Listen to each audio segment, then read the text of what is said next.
Jesus point to? In John 20, 30 through 31, I pop quizzed you guys last week. Let's see if you remember. As we put this, I don't know if the blanks aren't up on there. Let's not put it up. It says this. John 20, 30 through 31. Jesus performed many other signs in the presence of his disciples, which are not recorded in this book. But these are written that you may what?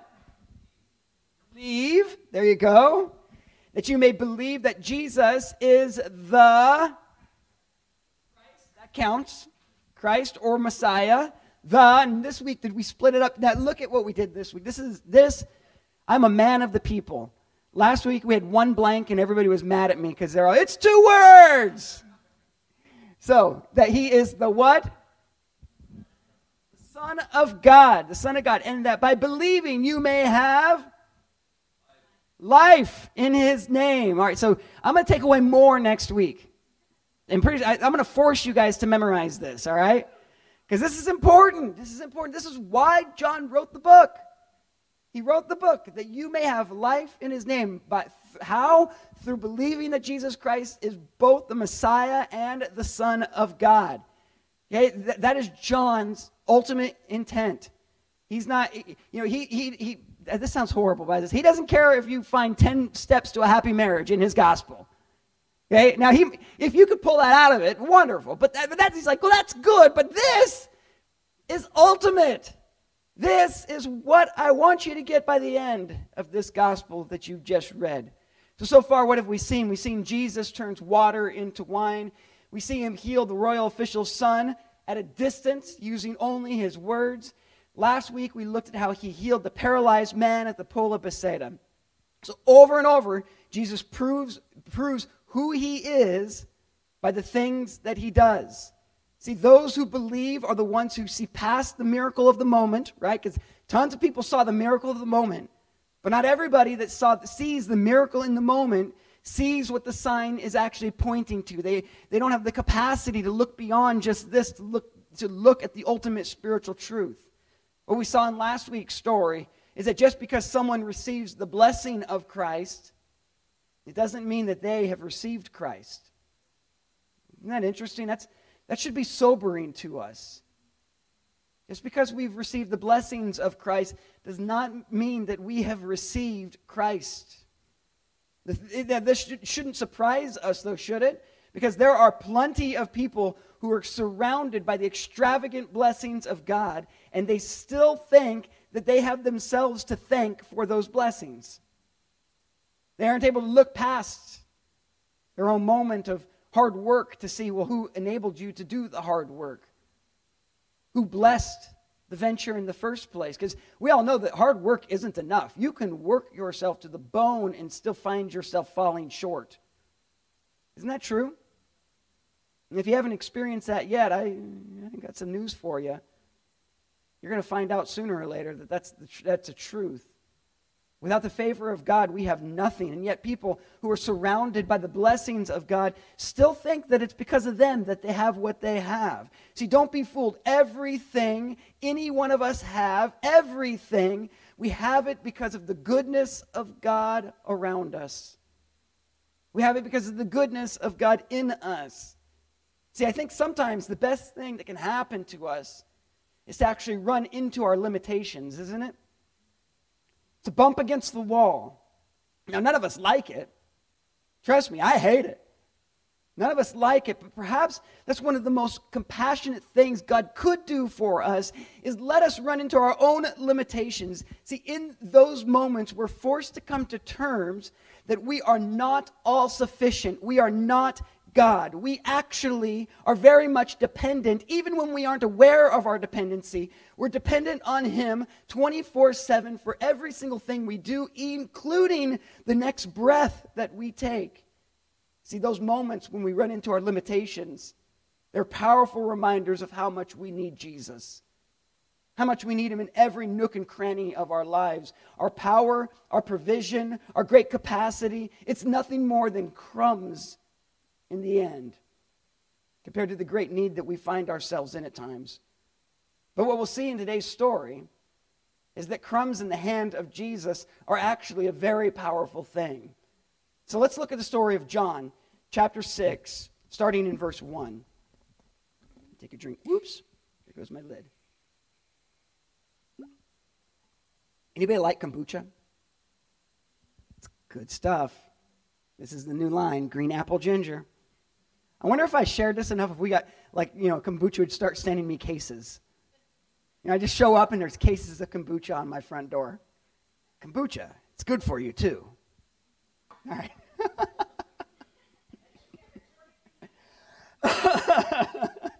All right, John chapter 6, 1 through 4.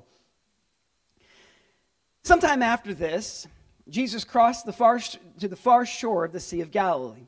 That is the Sea of Tiberias. And a great crowd of people had followed him because they saw the signs that he had performed by healing the sick. Then Jesus went up to a mountainside and sat down with his disciples. The Jewish Passover festival was near. So this is about a half year now have gone by from the last story of the Pool of Bethsaida until now. So, John is skipping over a lot of stuff. The majority of his gospel is actually spent in Passion Week. So he's like, boom, boom, boom, getting us through his life fairly quickly. And apparently we see here that Jesus and his disciples have been busy during these 6 months. So there's this great crowd of people now that are following Jesus like groupies. Now, why are they following him? What does it say? They saw the signs that he had performed by healing the sick. But here's the thing. In the Gospels, being part of the crowd is often associated of being shallow, fickle, and flighty. So the same crowd that is cheering you on today is going to be the same crowd that's turning on you tomorrow. So maybe as I was thinking about this, maybe not much has changed actually. Maybe we should actually think twice about trusting the crowd, huh? I know unless you're on Who Wants to Be a Millionaire, usually the crowd's right. There's 9 out of 10 times the majority of the people in the room knew some oddball question that you didn't know. But in life, outside of Who Wants to Be a Millionaire, you should think twice about trusting the crowd or striving to be a part of it. See, when I just got to fit in. I just got to get in with the in group. Think about that again. If the crowd's often fickle, often flighty, often shallow, do you really want to be in with the in group? That's just a thought. That's a freebie. So once again, Passover is mentioned again, and we're going to sink in this too much today because it's coming up a little more in some of the other signs. But this becomes a constant drumbeat in John's gospel as each sign establishes that Jesus is who the Passover points to. He is the greater Passover. He is the wine that we drink. He is the bread that we break. He is the lamb that we sacrifice. 5 and 6. When Jesus looked up and saw the great crowd coming towards him, he said to Philip, "Hey, where should we buy bread for these people to eat?" He asked this only to test him, for he already had in mind what he was going to do. So now what you're about to see here, this is all the ingredients that are necessary for a miracle. So first of all, there has to be a problem, one in which you are powerless to solve. So do you want to see more miracles in your life? And I'm asking you to actually raise your hand, right? If you want to see more miracles in your life, then raise your hand right now. If you don't, that's all right. Don't fall into the pressure of the crowd. I tip my hat to you. I may wonder why you don't want to see more miracles in your life, but I tip my hat to your boldness. See, everybody wants to see more miracles in our lives. So here's the solution. If you want to see more miracles in your life, then you've got to live on the edge of your limitations. You've got to live life that is regularly dependent on God showing up. If you're not living life to the edge of your limitations, bumping into those places where you're like, I don't know. I can't solve this. I'm not smart enough, strong enough, tough enough, wise enough. I can't do it. Then that's the place where you're going to find yourself seeing the provision of God. That's the place when you invite God into those places at the edge of your limitations, saying, God, I can't do it. I need you to carry the ball from here. This is beyond me. That's the place where you're going to see miracles regularly. And if you camp out and live in that place long, you will see a lot of God around you because your eyes will be open to it. See, Jesus, he's intentionally here creating a problem that needs a faith answer. He wants to push his disciples to the edge of their limitations. So here comes this angry mob, and he's like, oh, this is perfect. This is great. He sees this mob. I said angry, I meant hangry. They weren't angry. They were hangry. They were hungry. They were a hungry mob. And he looks at them, and he goes, hey, guys, wouldn't it be fun if we had a picnic today? You know, it's like, if I did this to my staff, like if we were, hey, we're going to have park day over here at the park, and we're going to invite our church, and let's just suppose everybody shows up, and like 250 people just, or more, show up. And I say to the staff, hey guys, wouldn't it be awesome if we just gave everybody in and out right now? On top of that, shrimp scampi. I want shrimp scampi here too. Because barbecues are great with shrimp scampi. The staff would be like, yeah, yeah, whatever, Jay. You know, there's no way. So here's Philip. Now, why does he ask Philip? Philip is rarely talked to in the Gospels. You know, usually it's Peter, but here now Philip comes up. He asks Philip because Philip was actually from a neighboring town to where they are. So he's addressing a guy with the highest level of competency to come up with a physical solution to this problem.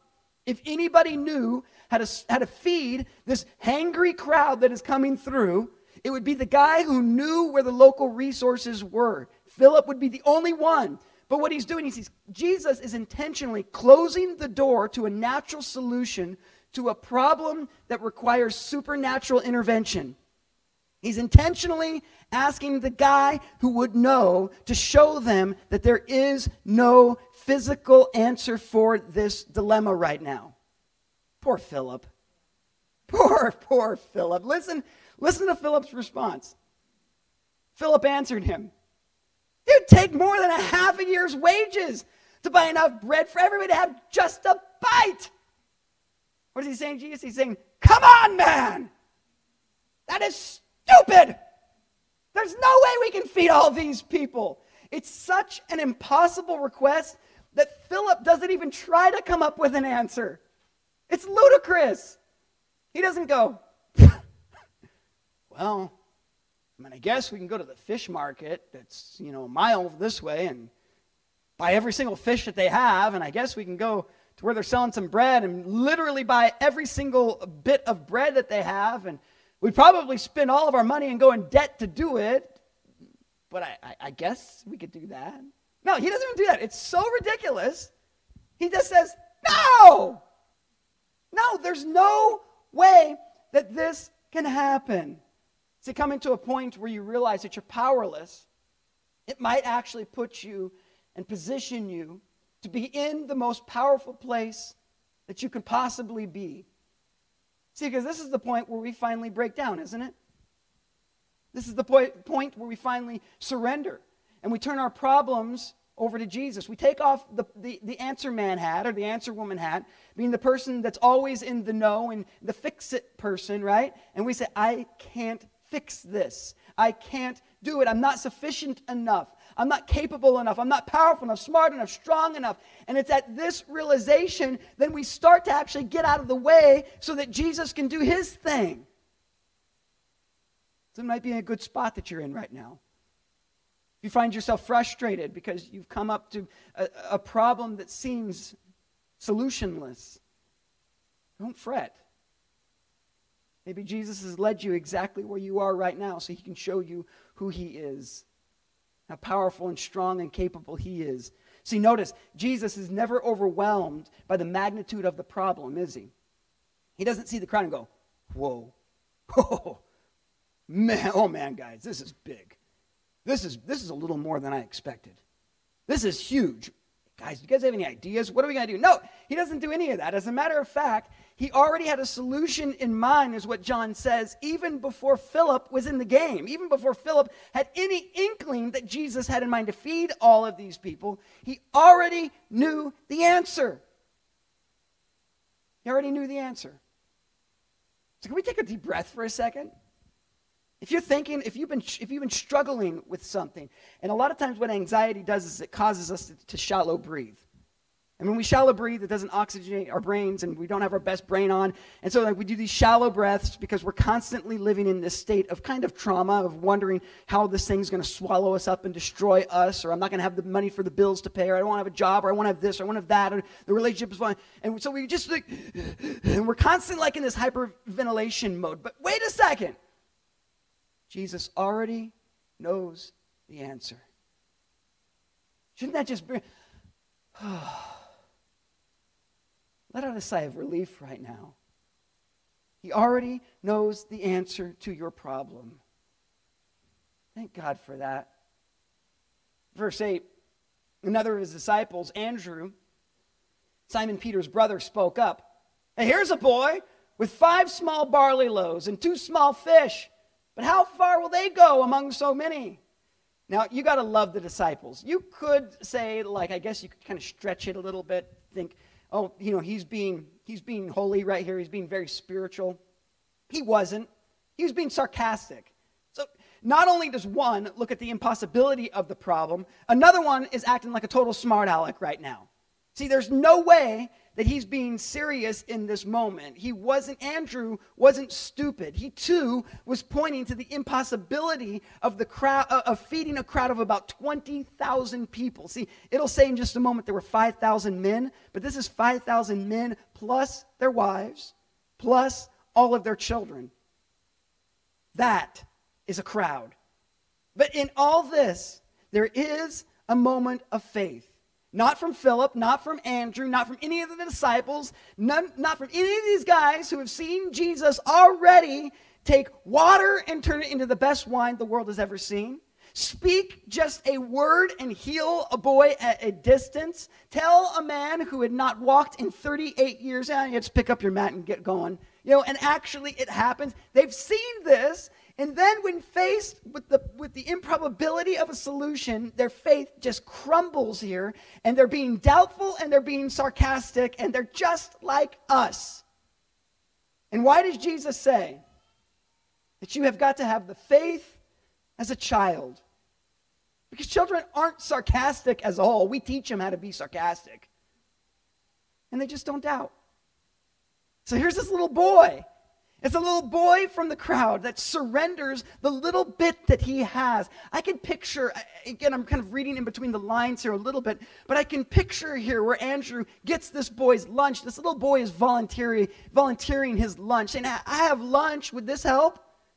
It's kind of like if you heard the stories of when you're struggling with finances and the kids know it because they can see the stress on you, and they come in with their piggy bank and say, will this help us buy groceries, and you're like, the mean part of you is like, if all you want to do is drink milk all week. At the same time, your heart breaks because of this naivety. That's what I see from this boy. That little boy surrendered everything he had to put it in the hands of Jesus. So what does Jesus do with it? He says, I can picture him picking it up and going, oh yeah, this'll do. This right here, this will do. And I can picture the disciples going, he's gone crazy. He's gone crazy. And he's saying, this isn't enough. Little boy, this is more than enough. Thank you so much for your generosity, because I can do something with this. Listen what happens next. Jesus said, here, have the people sit down. There's plenty of grass in that place, and they sat down. About 5,000 men were there. Jesus then took the loaves and gave thanks and distributed to those who were seated as much as they wanted to eat. And he did the same with the fish. When they all had enough to eat, he said to his disciples, gather the pieces that are left over. Let nothing be wasted. So they gathered them, filled the 12 baskets with the pieces of the 5 barley loaves left over from those who had eaten. Isn't that crazy? So that little boy surrenders a little bit that he had, so little that it amounted to crumbs compared to the size of the crowd that was present. But he gave it to Jesus. He put it in Jesus' hands. And you see, even the little bit that we have, just a little bit, when it gets put into Jesus' hands, it's more than enough. It's more than anything in the hands of Jesus. Just can't help but to be blessed. Everything Jesus touches is blessed. So what needs to be blessed in your life right now? What have you been holding on to, trying to find the solution for? What are you gripping, trying to come up in your own power and your own creativity and your own strength? You're going to solution your way out of this dilemma. Well, what is it right now that maybe you're preventing Jesus from blessing it because you're holding it so tightly in your hands, trying to be the one to come up with the solution? Is it your marriage? Or maybe a work situation? Maybe it's the business you own? Maybe it's the children that you're worrying about. Maybe it's your finances. What is it that's holding you back from putting it into Jesus' hands? Why do you persist on doing things your own way over and over again when you know that your own way is leading you to dead end after dead end? Maybe providing earthly answers to your spiritual problem is the reason why you're going nowhere with this thing. Maybe you're still looking to the impossibility like Philip was, and you're looking at the problem instead of Jesus, who already knows what he wants to do, but he's patient. And he's just waiting you to come to the end of your rope and to finally say to him, Jesus, fine, here, take this. He says, I've been waiting on you. I've been waiting to get my hands on this. Maybe just waiting for you to let go. It's time to put whatever it is in Jesus' hands and then move by faith, even if it's just a little bit of faith. You may be struggling between doubt and faith in your heart, in your life. I don't know that any of us are ever living in a perfect place of perfect faith. I think there's this tension, this tug of war that we're kind of dancing between doubt and faith. And this is why Jesus actually tells us in another place, it's okay, even a little bit of faith, even just a little bit of faith in my hands is enough for me to move a mountain. It's a little bit of faith. So start by aligning right now your actions to the best of your abilities towards steps that actually reflect faith. Start doing something that looks like faith. Do anything that looks like faith, smells like faith, tastes like faith. And when you do, you're going to be starting to move out of the way so that Jesus is taking the stage, setting up an opportunity to perform the sign, the miracle, to answer the need, to provide the provision in only ways that he can do. And when he takes control, he will not disappoint. He doesn't. He doesn't disappoint. In the midst of our poverty, there is abundance available in Jesus Christ. See, I showed Costco pictures earlier. I love Costco samples. It's super disappointing to me on days when there's like 2 samples out. I hate it. I like, man, part of the reason I shop here is because you give me free food while I shop. But even on the greatest of days, isn't it disappointing a little bit? Because I have too much pride to take like 3 samples for me. You know, like, hey, thank you, and walk away. You know, that was really good. You know, I have way too much pride for that. I don't have too much pride to say, you know, this is for my wife and this is for my son, and then give it to them and go, you going to eat that? You know, I don't have too much pride for that. But when you taste something that's really, really good, and there's just not enough of it, isn't it disappointing because you just want more? You're like, I just want another taste. I just want more. Jesus doesn't give samples here. He doesn't do that. He doesn't go, okay, guys, we got to be pretty conservative now. I mean, after all, there's 20,000 of you, and I just took five loaves and 2 fish, and I'm feeding y'all. So let's not be greedy now, okay? Just take a little bit. Just take enough. And what does he do, though? Actually, he actually says, here, sit, eat, have some more. Eat your fill. And what happens in the end? He says, gather, there's actually leftovers. Everybody ate until there was more than enough. And now this is a strong connection to the Exodus story. This is the strong connection. Jesus, we don't have time to cover it today. I encourage you to continue to read this story. Because in Exodus, we see that their manna came from heaven. Bread literally, when they woke up, had rained down, manifested, had come. It was all over the ground. And they gathered. What did they gather? They gathered just enough, though. Just enough for their provision of that day. They were not intended to have leftovers. So what is going on here now? Jesus is saying, no, eat as much as you possibly want. And guess what? There's leftovers. because there's abundance in me.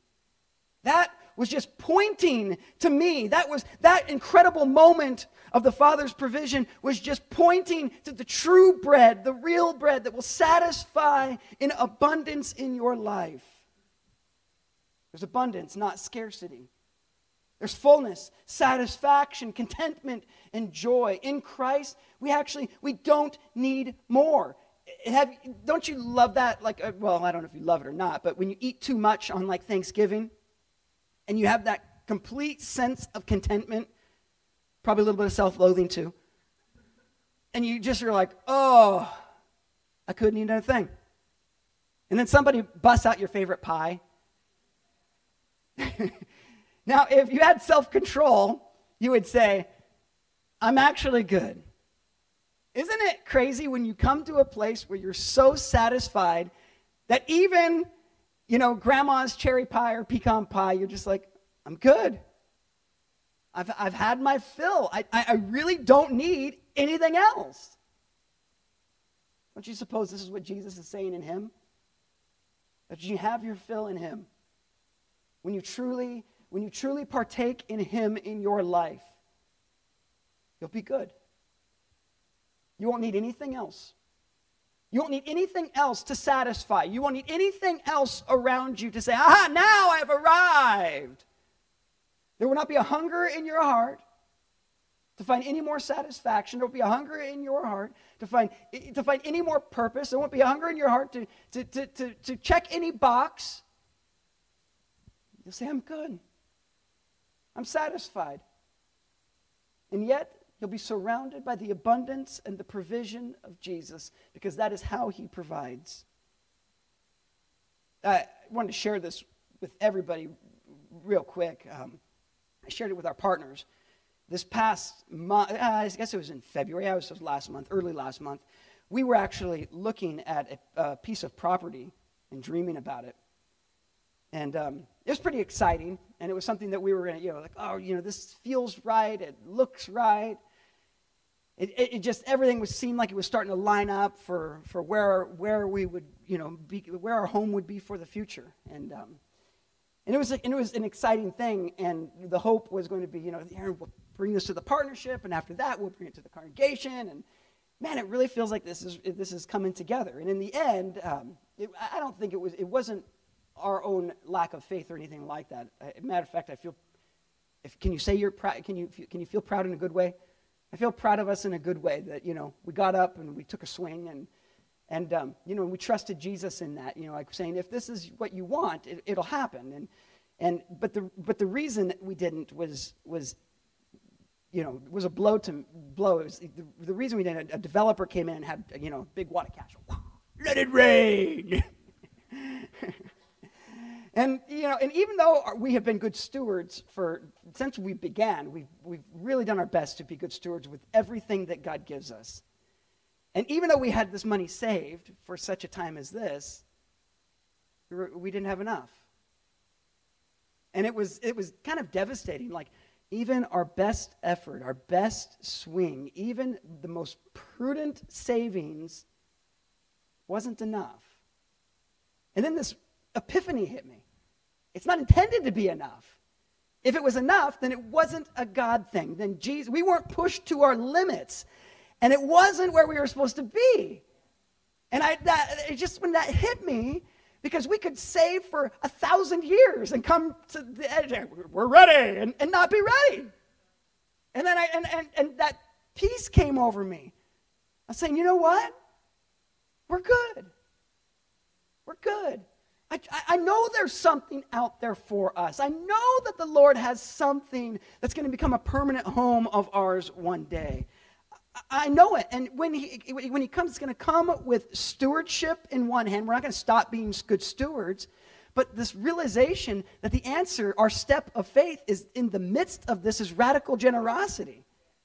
And so that's what myself and the advisory team and the staff, we are set in this. This is how we are going to align ourselves, setting the stage, pushing ourselves to the limit. We're going to live radically generous. When other people have a need, we're going to respond to that need. And when Johnny and Fred said they needed an STMs, we immediately said, yes, absolutely, we're going to help you with that. Evening of Treasure came around, we said, we need to give to that. Another need came up this week, which the board doesn't even know about yet, that I'm going to talk to them in a couple weeks. But that's the point of, instead of the temptation is to go, we didn't have enough when we tried, and now, so now we really need to tighten our belts, and we need to turn to needs, and we need to just make sure we collect the biggest pot of money that we possibly can collect in the hopes that one day we'll have enough. That's the temptation. But that is resting in our own strength and power and competency and abilities. And I'll tell you the truth, it will never be enough.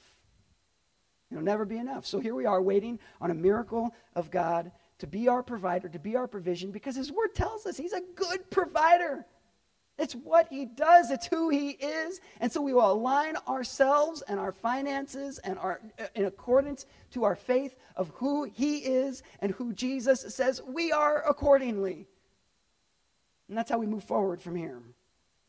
I encourage you to go and do likewise. I think I'm going to wrap up this right here with just, I'll sum it up in just a moment. I encourage you, keep reading the rest of John 6.